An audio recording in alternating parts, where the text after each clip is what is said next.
Coming up right now on Daybreak Plus, cyclosporiasis. What does Taco Bell have to do with it?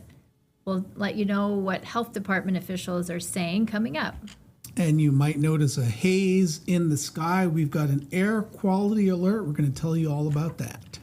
Good morning. Welcome to Daybreak Plus. Scott Larson is in today. Good morning. Nice to see you. Good to see you too. You're kind of in the hot seat. I'm feeling it. Ooh, it's toasty here. I wish that wasn't the case, but yeah. So we've got this whole, where are we at here? I want to show. What are you going to show? You're going to show the haze? Going to look up north? Else? Yeah. So I want to show you what the air quality wildfire smoke is looking like. This shows you how far this wildfire smoke from the Canadian wildfires has spread and how much of the U.S. it's covering. It's not good. No, I mean, to this point in the season, we've been fortunate. We haven't really seen any so far, but that's going to change. So this is the Mackinac Bridge. Wow. That's not fog. That's smoke. That's the smoke. Smoke. Yeah. Already pretty thick up that way, and we can expect probably a pretty similar situation locally tomorrow. And then we have the heat index on top of that. Double whammy, yeah. Double whammy. Well, at least as the smoke comes in, I guess a silver lining there, our temperatures will get trimmed down some. It shouldn't be quite as hot. You just can't breathe as well. Right. It's just trading off heat for smoke. Okay. Not necessarily sure if that's a great trade. But it is Yeah, but it's a trade. a trade. Yeah. That's what we've got coming our way, though. I don't see it out there yet. No, it's pretty nice outside right now. We have some sunshine. Temperatures are feeling all right. Those are in the 70s right now, but we'll be cooking things up to 99 degrees this afternoon. That's a new record high temperature. The old one is 95, set back in 2013 in Grand Rapids. If we do make it to 99, it's also the hottest temperature that we've seen in 14 years. July of 2012 was the last time. I remember it well. Yeah. My daughter was born in July of 2012. So you were feeling it big time. I was feeling it. Well, there you can see also with the icons at the bottom of the screen, that smoke that moves in this evening, probably near sunset. It thickens up, continuing on into the day tomorrow. There's our forecast temperatures versus the records. Grand Rapids probably going to snap that old record of 95. Muskegon basically right on target there, 93 degrees. Holland, Battle Creek, Kalamazoo falling short, but even still, I mean, it's going to be really, really hot this afternoon. With that in mind, there's the heat advisories. Those go until 8 o'clock tonight. Feels like temperatures, that's the combo of the temperature and the humidity, probably somewhere in the neighborhood of 100 to 105. Okay. All I can say is, You've left him speechless, Scott. I have a way of doing that. It's going to be pretty uncomfortable today. Splash pads, pools, Lake Michigan, good place to go today. Water temps, those are starting to move into the mid 70s. So really heating up. And yeah, any way you can find relief, got to do it today. And another reminder, never leave kids or pets inside cars. Make sure you're taking good care of your pets, giving them some cool water too, because they're fighting the same battle you are. I have a call into a pediatrician's office as well, and just asking about children with asthma. A little more sensitive when we get this double whammy with the heat and the smoke. Yeah, really makes things hard. There's a look at the Mackinac Bridge again. Very smoky up that way. We'll go through time here on Futurecast with the smoke, where you see the reds, the purples. That's where we have thicker smoke concentrations sitting in the air. That slides in near sunset tonight. Looks like it really is an issue tomorrow. We could have that carry over into Friday. We're going to slowly chip away at our temperatures. It'll become cooler, kind of stair-stepping down. But with that, it also continues to have that northwest flow. And as long as those fires are active in northern Minnesota and Canada, it's just going to stream round after round, plume after plume of smoke our way. Difficult to really see that pattern breaking up a whole lot, so that could be kind of a continuous issue for some time. Okay. I Great. moved the exercise indoors for the time You're being. not doing the stairs this week? I'm avoiding the stairs outdoors, and I'm doing everything inside. I think that's a good strategy. For heat George. and smoke. No, I have Stick two to that. reasons. Do you want to look at anything beyond Friday at this point, Scott? That's kind of what we're focused on for now. Okay. As a teaser for next week, with this pattern change, we could have a day or two with highs in the upper 70s.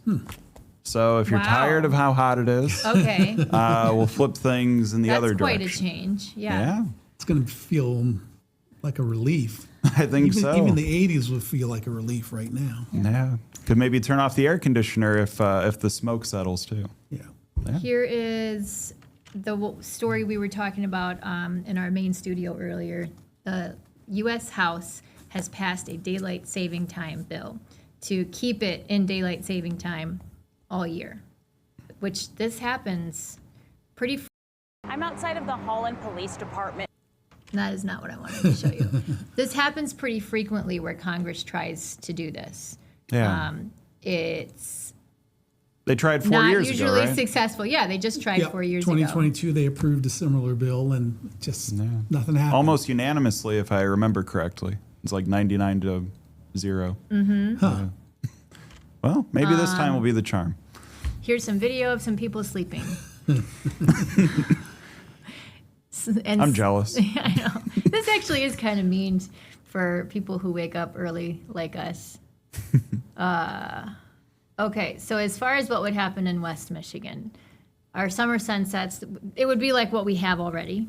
But then in the winter, we wouldn't get sunrise until after 8 for December, January, and February. But there would be times when it would be after 9 o'clock in the morning. That's a lot of darkness. Different. Yeah, that would be different. Yeah. I'm not sure I like that.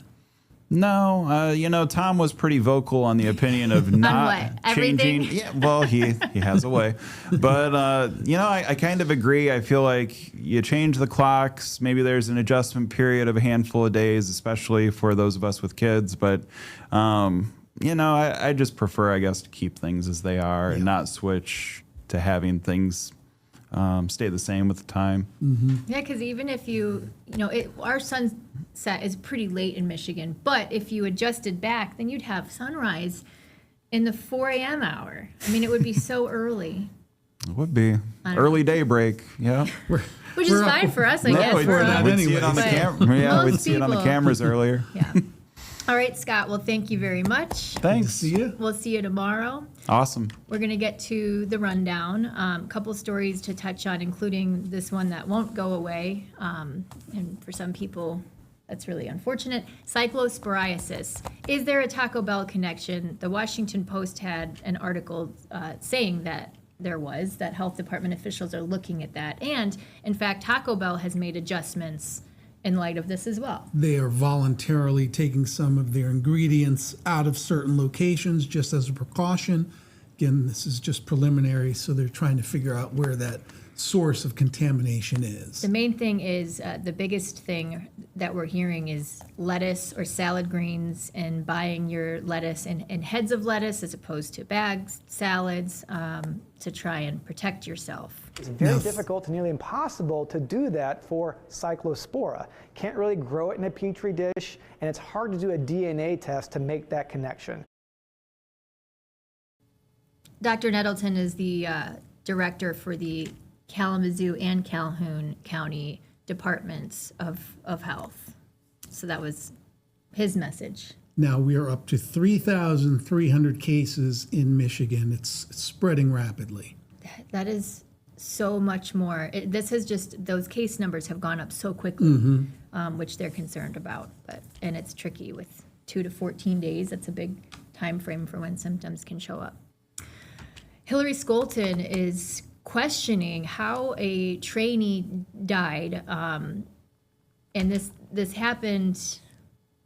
How long ago was this? This was George? at a base in Texas. I forget which month, but It goes back to the flu vaccine and Right. mandates for the flu vaccine. Keon McDaniel, 25 years old, from the Grand Rapids area, died, and this was at a base after a flu outbreak on a base in Texas.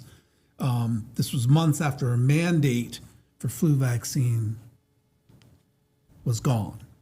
Keon chose to serve his country, and his passing has left a family grieving, fellow airmen mourning, a brother, and a West Michigan community heartbroken. So the family had gone to her for support, and this is her effort at this point following that trainee's death. We have an update on the possibility of charges. There will be none against any officers in the Grand Rapids Police Department after they shot and killed a man in May of this year. The prosecutors said they were justified in their actions. This is a man who threw a Molotov cocktail at a police cruiser, stabbed a K-9 officer as well, but no charges. The Kent County prosecutor said it was a reasonable use of force. We have a special guest in our studio who we're going to be chatting with coming up, and we'll let you know how you can join in the celebration to honor Michael Sadler's legacy and help it to continue. That's all next here on Daybreak Plus. Stay with us.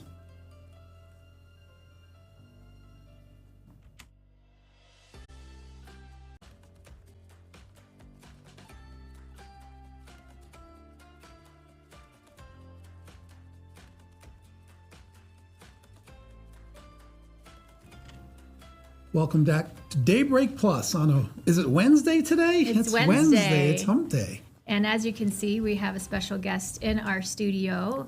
Karen Sadler is here with the Michael Sadler Foundation, also Michael Sadler's mom.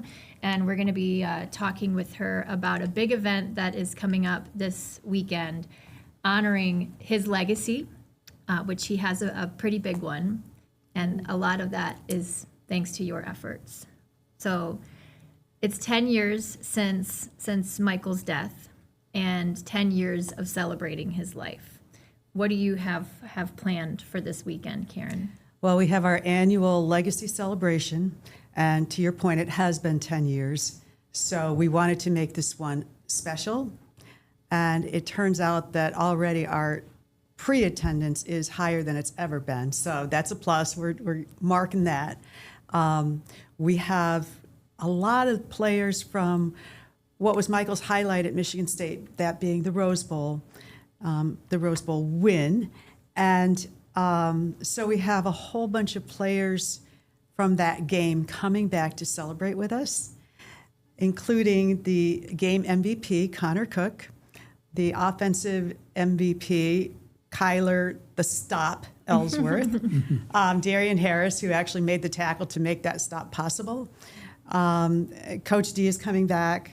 A lot of those players. So we're excited about that. That makes it special. And they'll be signing autographs and everything to do with Rose Bowl memorabilia. But not only are we highlighting the past, we're highlighting the future of Michigan State football with Coach Fitzgerald. So he and Coach D will be talking alongside of each other. And so it's kind of cool. It's a glimpse from the past, and it's a glimpse into the future at the same time.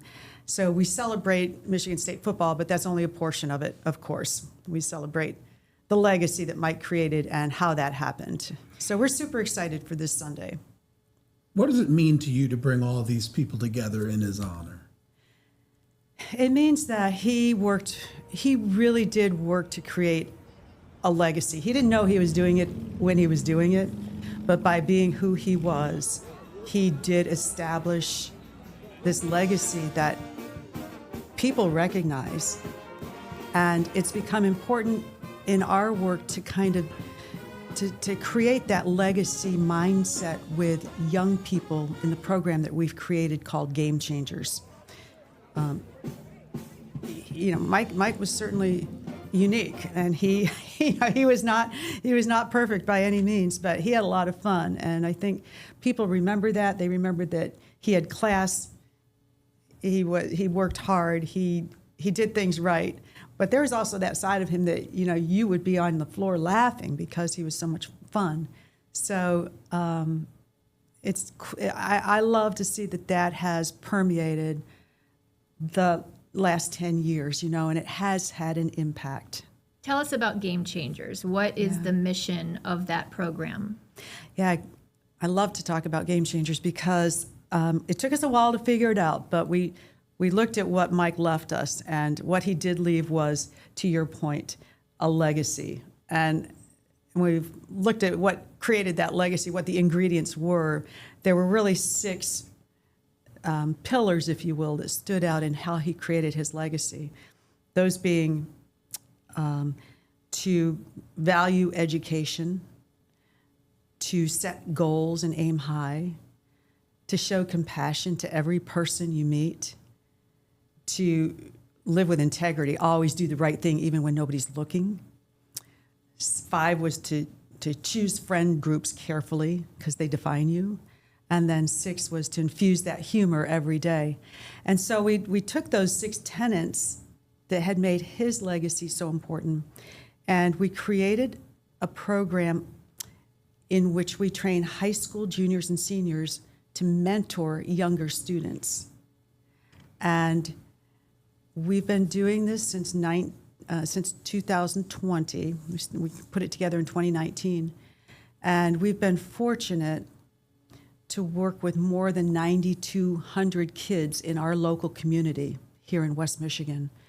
And the program works. It is changing behavior. And we hear that from teachers, and we hear it from principals, and we hear it from parents. So we're thrilled to continue Game Changers. The proceeds from Sunday's event will go into that program to allow us to help more kids. But we're really thrilled to offer that in schools and in summer camps. Remind us how important academics were to Michael. Yeah, Mike was all about school from the early age. We always talked about, where he was going to college.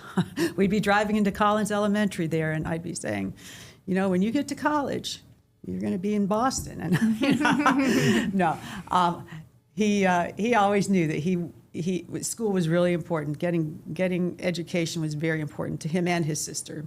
So he remains the only 4-time academic All-American at Michigan State University for any sport. He's the only one in the entire history.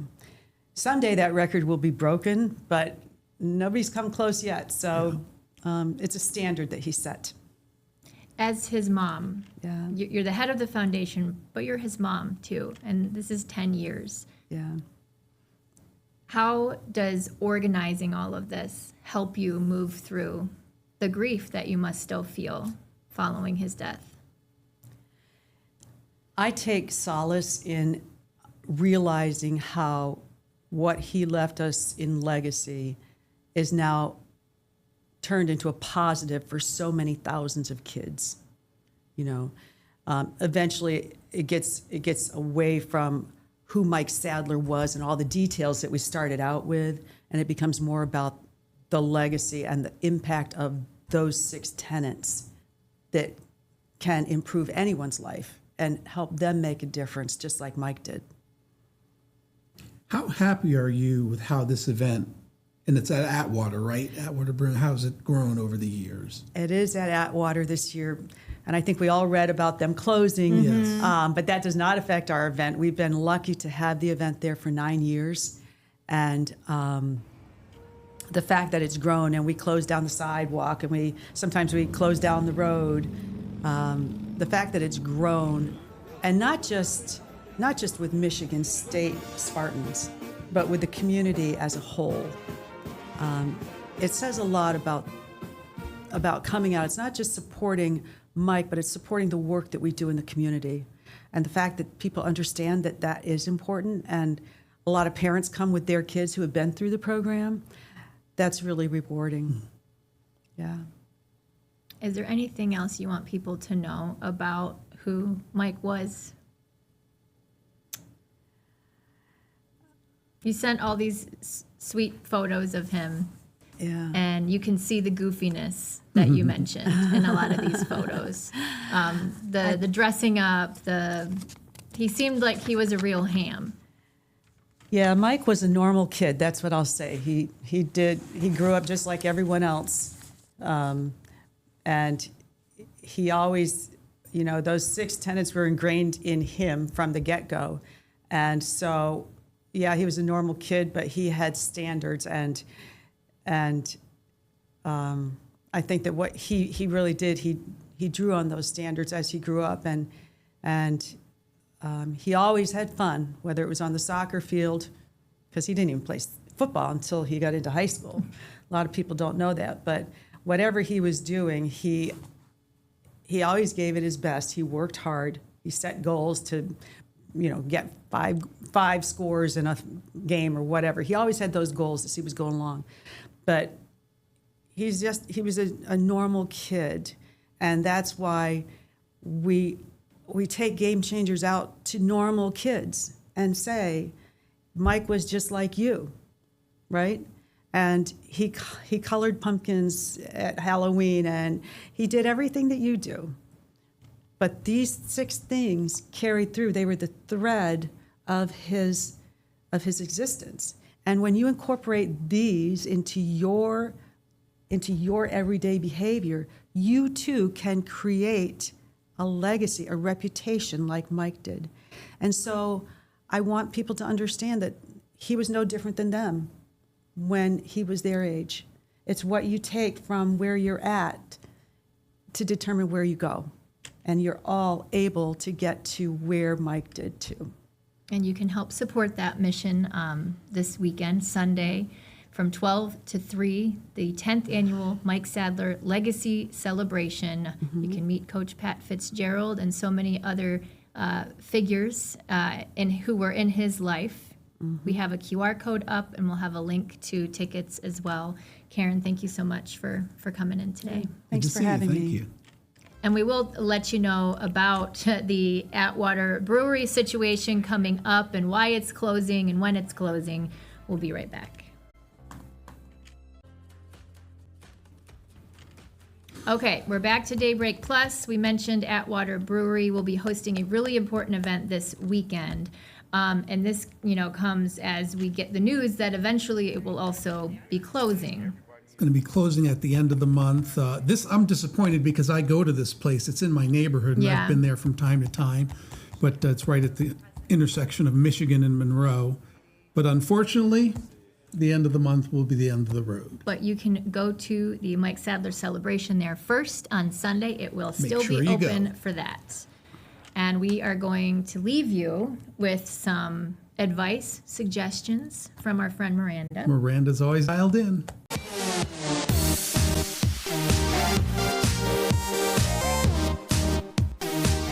Today is a great day to head to Holland because at the Holland Ice Park they are having a special concert just for kids from 12:30 to 1:30. It's totally free. You're encouraged to bring a picnic lunch and get ready for a lot of fun at that brand new beautiful ice park in downtown Holland. If you're looking for more ideas for free and affordable fun, we've put together an incredible summer break guide. Find it at woodtv.com. Make it a great day where you live.